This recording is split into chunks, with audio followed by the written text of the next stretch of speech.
My slides are visible on your screens. Yes. Thank you. So, my name is Nirav Umbrella, and it is the third day of my session of this presentation season for semester two.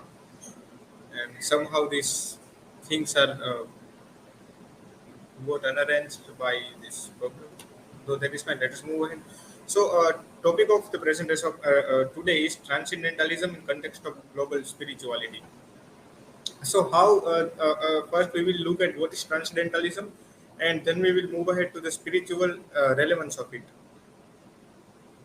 So, it is the basic concept of transcendentalism. So, first you will find here this Trinity of God, man, and nature. It is not like the Christianity, the God, Father, and the Holy Spirit. It is not so. But these transcendentalists seek to find this God, nature, man. So, the relation, correlation of these three is there. It is the basic. It is in the base of this concept. So, in the glossary of literary term, M.H. Abraham says that transcendentalism is a philosophical and literary movement. So, first of all, it was a philosophical movement. So, it was not a kind of any ideology, but it was a philosophical. It was gained by many thinking, and it was a literary movement. It is also reflected in literature as well. And here are some, he gives names that Ralph Waldo Emerson, Bronson Alcott, Frederick Henry Hayes, Margaret Fuller, and Elizabeth Peabody. These all are very much famous transcendentalists, we can say. And according to Merriam-Webster Dictionary, transcendentalism is a philosophy that emphasizes a priori condition of knowledge and experience over the unknowable character of ultimate reality, or that emphasizes the transcend as the fundamental reality. So basically, what it is just that whatever you gain, whatever the knowledge you gain, it is through your senses. That we have five senses. Like as in computer input, we have this five input to gain knowledge. That are our eyes, tongue, skin, nose, and our ears. These five senses through which we gain the knowledge of worldly things or material things. And if you want to transcend, so suppose if I say if you want to transcend, then you have to go beyond these five things. You have to go beyond the experience of these five things. Then only then and then we can say that you have been transcended in some other dimension. And in this Cambridge dictionary, the verb is a transcend as a verb. It is to go further from the limitation we are being made, and rise above, or be more important or better than something, especially a limit. So we are being limited by our five senses and other worldly things. So we have to move ahead from that. We have the possibility within us. So here it is the etymological origin of the word. So it originates from the French transcendry and Latin, and combining this trans means across, and century means climb. So climb across. So move ahead, go ahead than the limit. So it is the transcend in Middle English. Now let us move ahead. So I hope you have understood the basic idea of what transcendentalism is. So you have to know your innate nature, who you really are. You are not what you think you are, and you are something else that you have to know by your own experience. No religious book will teach you. Nobody will tell you. Nobody will make you experience even. So it is the basic idea of transcendentalism. And here is the relation between transcendentalism and spirituality. So I have prepared an image here. You can see this tree. So spirituality is something, it is there in the very root of these two moments. One is romanticism. So romanticism, what is that? So in romanticism, there are only eulogizing of nature and praising the nature, and through. But at the same time, we can say the Samuel Taylor Coleridge showed the this kind of destructive side of nature. And further, this goes this transcendentalism. So, like Emerson is there, Henry David Thoreau is there. He influenced Mahatma Gandhi. Pacifism was there, so it is there. And now we remember that the soul, Aristotle says in his De Anima. So De Anima is the actuality of a body that has life, where life means the capacity for self-sustenance, growth, and reproduction. If one regards a living substance as a composite of matter and form, then the soul is the form of a natural, or as Aristotle sometimes says, organic body. So here we find a problem that in Bhagavad Gita there is a separate division between soul and body, but he says that the soul is nothing but the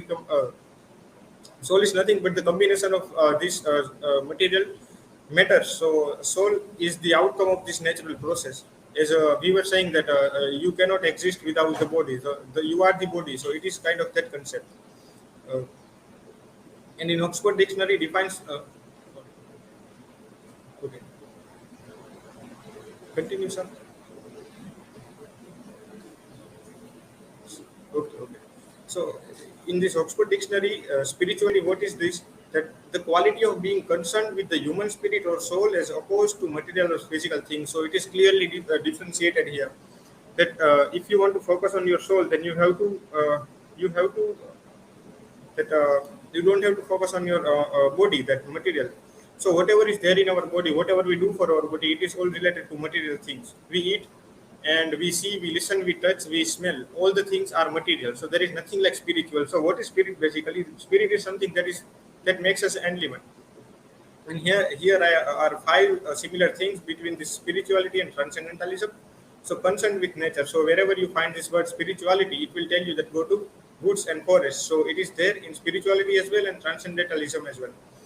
And focus on self or inner self, spirit, innermost nature. So it is not about something that we can say hypocrisy of the world, mannerism, and all the things there. It is something about our innate self, our real self. And the third one is have trinity of God, nature, and man. So in spirituality, we see that we are as a soul, and nature is our own body that through which we have to reach to the God. So God, nature, and man. And rejection. Fourth thing is that rejection, sensory perception, empirical evidences. So there was a cult in opposition of this transcendentalist. It is called empiricist. Like John Locke is there, David Hume is there, Francis Bacon is there.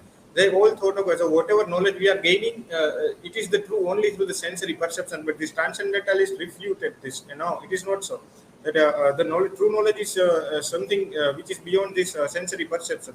So there is a conflict between them. And freedom from corruption of society. So we discussed that in transcendentalism, they thought society corrupts the man's true nature. Man's means humans, true nature, that they do not allow to function the way we want to function, right? So suppose you are going to school and you cannot just step up and dance at the middle of the class. So it is a kind of mannerism. So which transcendentalist will not like. It is the thing. So now I have taken a quote given by the Ralph Waldo Emerson. Man is conscious of a universal soul within or behind his individual life, wherein, as in a firmament, the natures of justice, truth, love, freedom arises and shine. This universal soul he calls reason. It is not mine or thine or his, but we are its property and men. So whatever is there in reason, man has to use these, and reason is not something limited to a person, but it is for all. And we are moving ahead. So first, Indian spirituality. So there are many, Svetasvatara Upanishadan and all the things, but I have taken these three famous thing, and the very first is this Nirvana Satakam. It is a stotram or a kind of hymn written by Adi Shankaracharya. And first, I would like you to see this image. So he is Adi Shankaracharya, and he is a kind of debating with this Mandan Mishra and his wife Sarda Devi. So we can say he is believed to live before this 2000 or 2500 years ago. So before that, women had freedom. So when this guy fails, this Mandan Mishra fails to argue in front of him, then this Sarda Devi comes and takes the place, and she asks the question related to sexuality. So it was the freedom of women. But now there is a kind of a narrowness and insularity in our society. So that is why I deliberately put this image here. So in his stotram, what he says, or what is related to this transcendental nature, that there is nothing like sensual knowledge.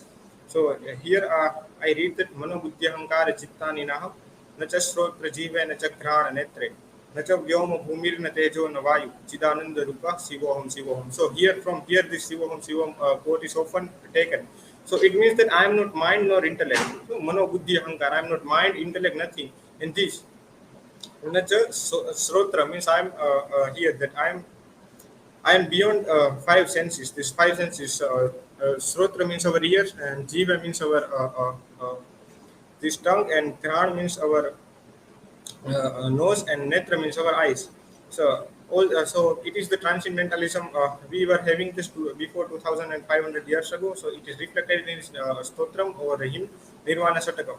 So and another reference we will find in Indian spirituality is the Bhagavad Gita. So from Bhagavad Gita of Mahabharata.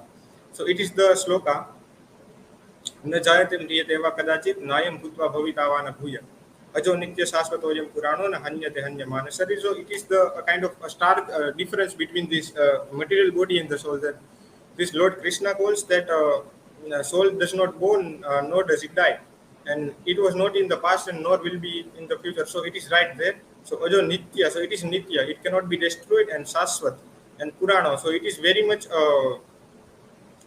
eternal and very much ancient. Na hanyate hanyamana sarar. So even before, even the body will be decapitated or kind of destroyed, this soul will exist.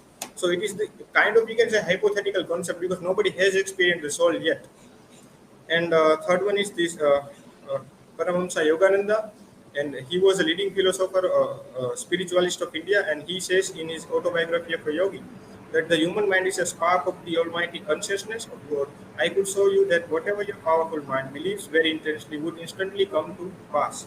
So he believes that our very existence is nothing but the existence of God. God. So now let us move ahead. And second is Japanese spirituality. So there is a Shintoism. So let us see how did it originate. And Shinto is the oldest surviving and widely practiced Japanese religion. But unlike a lot of religions, Shinto does not have a clear origin story. So there is an obscurity in this origin. It appears to have evolved out of different cultural practices from ancient Japan with limited historical records. So there is no much record found in this in regards with this Shintoism. So here we find the Shinto beliefs are believed to have emerged in the period of Yayoi culture. So there was a famous culture, Yayoi culture. Circa means somewhere around 300 BC and 300 CE. So we can say 2300 years ago it might have emerged. And the earliest written record that describes Shinto is the Kojiki, record of ancient matters dating 712 CE. See, all the spiritual realms or regimes are very much old, and older more than these 2000 years. We find that we have Bhagavad Gita. It is also believed that 5000 years old, and this Shintoism also 2500 years old. Like many prehistoric society, ancient Japanese people held animistic beliefs. So animistic, it does not mean that we have to be enemy of each other. Animistic means something that is living. Animistic beliefs, so that objects, places, and creatures possesses a spirit, and this has withstood with the belief in kami. So kami is a kind of a god or a belief.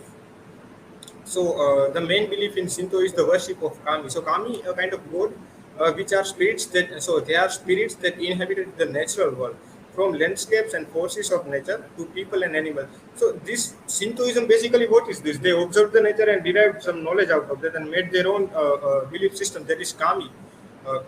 So we have the pagan culture. Before in England, the Anglo-Saxon arrived, there was a kind of worship of this natural force. So we also in India we have this Agni Dev, Varun Dev, Vayu Dev. So all these are natural forces, nothing. So it is called pagan culture. So the basis of this kami culture is also pagan. The goal is for humanity to strive towards exemplifying qualities of good kami. So it is in every spirituality that you have to be a good thing. You are supposed to do good things. Shintoism is a belief system which originated in Japan, and it follows by 104 million people worldwide. While Shinto is a distinct religion, Japanese people don't tend to classify it as so. It is more a way. It is more a way of life than it is about explaining the world. So it does not explain the world as we have done that in many scriptures. That okay, the world is this Dukhalayam Asasvatam. In 8th chapter, Akshar Brahma Yoga Bhagavad Gita, you will find the 20th sloka there. So Lord Krishna calls that this sansara is Dukhalayam and Asasvatam. So it is the abode of Dukha or the sorrows, and it is Asasvatam. It is not permanent. So it is transitory. So, but this Shintoism we can contradict that they are only focusing on these worldly things. So now let us move ahead. It is Taoism. Now we are moving ahead to the China. Taoism is Chinese spirituality. So Taoism, also spelled Taoism, is a religion and a philosophy from ancient China that has influenced folk and national belief. So majority of Chinese people are following this Taoism Taoism cult, we can say. Taoism has been connected to the philosopher Lao Tzu. So Lao Tzu is not somebody who is lesser known to the world. He is very much famous philosopher Lao Tzu, who around 500 BCE. See, remember again, see this 2,500 years ago. These people were in existence, wrote the main book of Taoism, the Tao Te Ching. So what is the meaning of Tao Te Ching, or the way and its power? And is a, so how, what is there in the book? The Tao Te Ching, or the Way and its Power, is a collection of poetry. So it is basically poetry, as a like we have Bhagavad Gita. It is written majority in Anushtup Chanda. So something, whatever you will find, Guru Granth Sahib is there, and even this Bible is there. So there is verses, and there are kind of any poetic form. So it is easy to remember anything that can be sung. Perhaps that is, it might have been originated in this poetic form by the writers or by the authors of that scripture. Collection of poetry and sayings from around the 3rd and 4th century BCE that guides Taoist thought and action. While the author is traditionally believed to be the philosopher Lao Tzu, there is little evidence in that Lao Tzu existed at all. So how do I know the way of all things at the beginning? By what is with me. See, this Lao Tzu is saying that I want to know everything outside, then I have to know myself first. Only then and then I have to correct myself. Then suppose I am putting on a glass with having a stain of a green thing, then I will see everything green. So I will have to correct my glasses first. Then I will have to look at the things. Otherwise, I will be guided wrongly. And it is Sufism, and it is related to this Islam religion. So now, unfortunately, I have to call it religion. So whatever philosophical branch it was, that now it got converted into religion, and it got distorted everywhere. Now, Sufism, mystical Islamic belief and practice in which Muslims seeks to find the truth of divine love and knowledge through direct personal experience of God.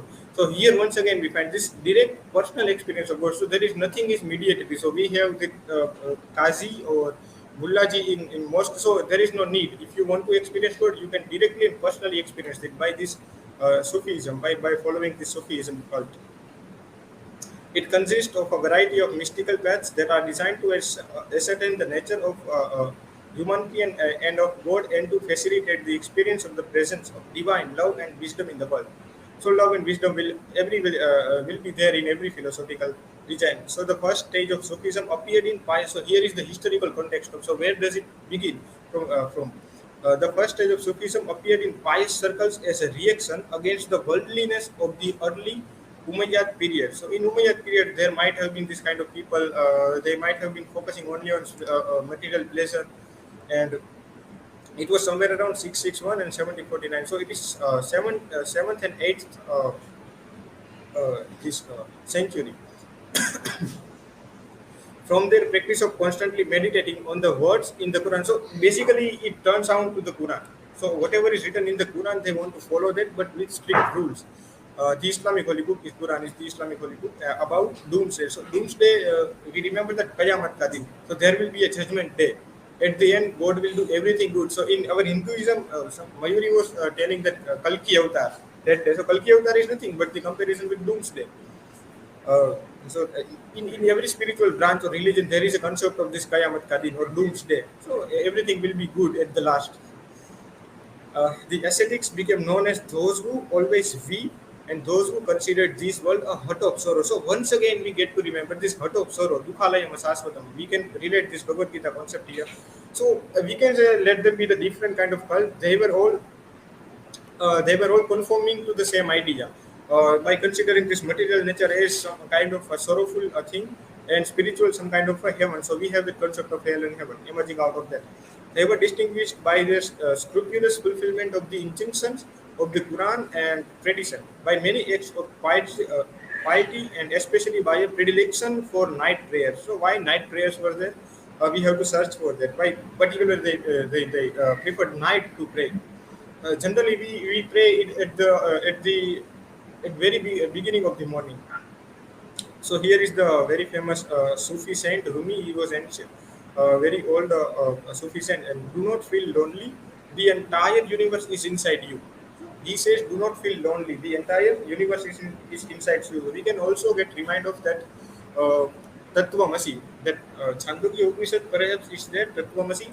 The concept is taken that you are there. So whatever you are looking outside for, you are there, it is within yourself. And Kabir also writes that Kyatan manjta hai, ek din maati mein mil jana. So it is that whatever you are looking for outside, it is of nothing, it is of no worth, but you have to search or you have to turn inside. So there is a good play on word in Hindi. I recently come to know about this. मैं भीतर गया, मैं भीतर गया. So it is bhitar and bhitar. So it is very much a good kind of pun or play of the word is there. So if you want to know anything, that you have to turn inward first. It is there. So it is the basic thing of transcendentalism and any kind of spiritual branch of any world.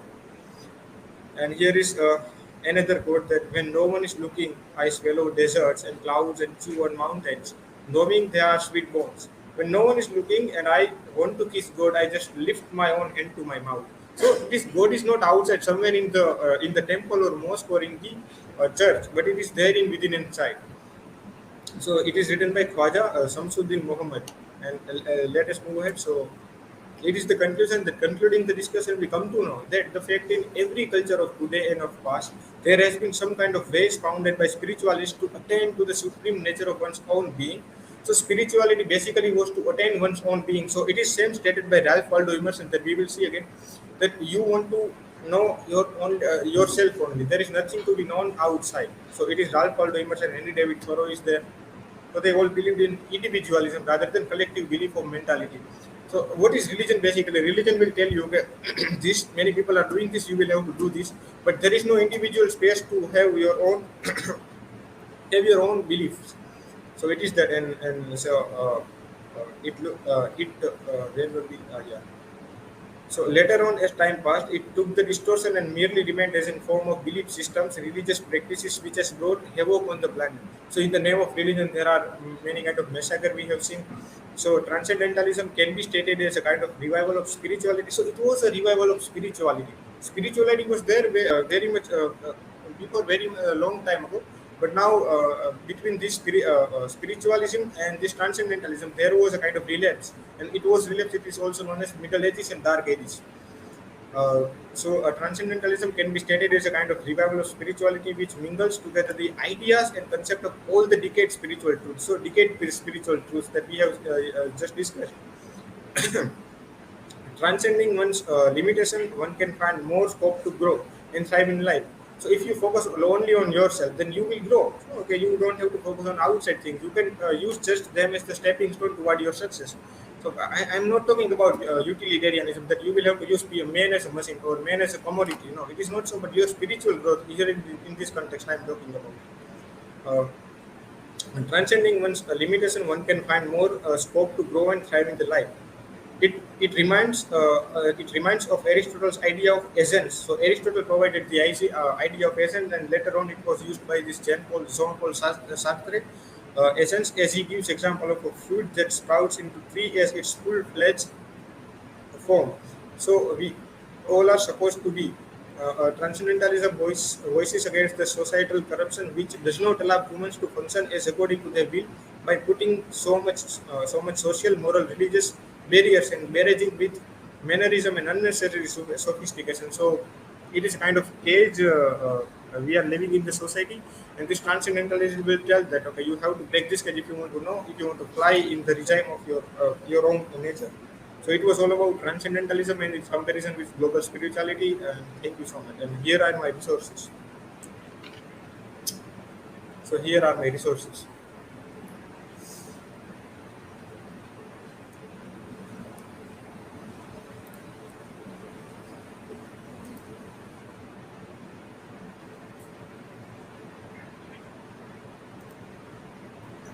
Okay, so who is asking questions?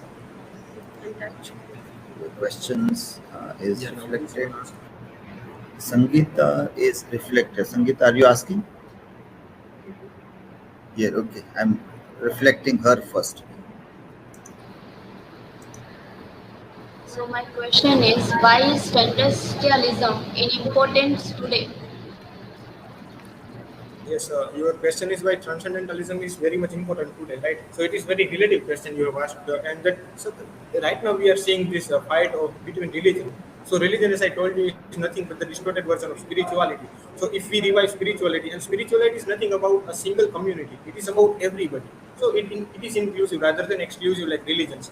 So it is, if you cultivate this kind of transcendentalist point of view, then you will not identify yourself with any kind of particular limited religion, but you will see yourself in universe. Aham Brahmasmi. Brahma means nothing, but there's not a god sitting up there. Brahma means it does not mean Brahma means this cosmos. So you are the part of this whole cosmos. That is why this transcendentalism is needed in today. It is in the people. Are you satisfied or want something more? Okay, thank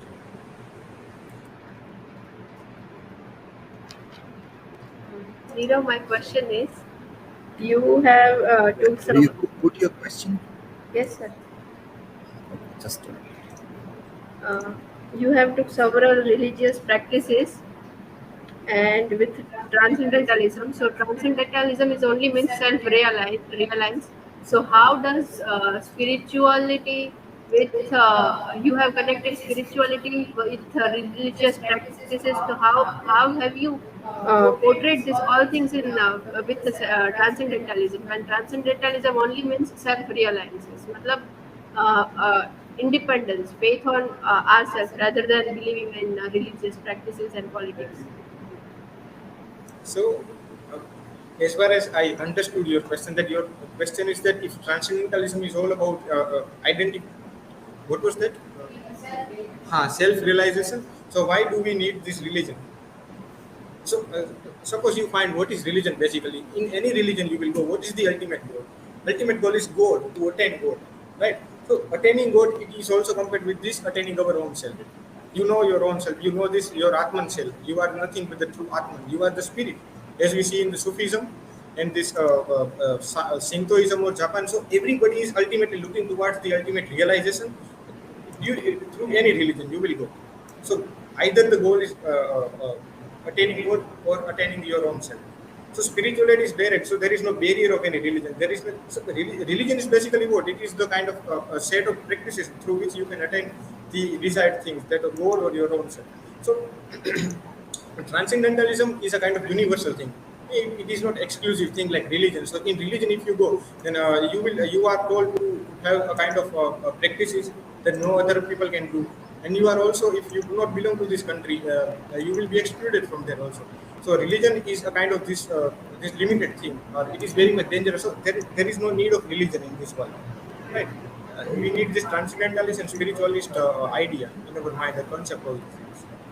So, clear or something else?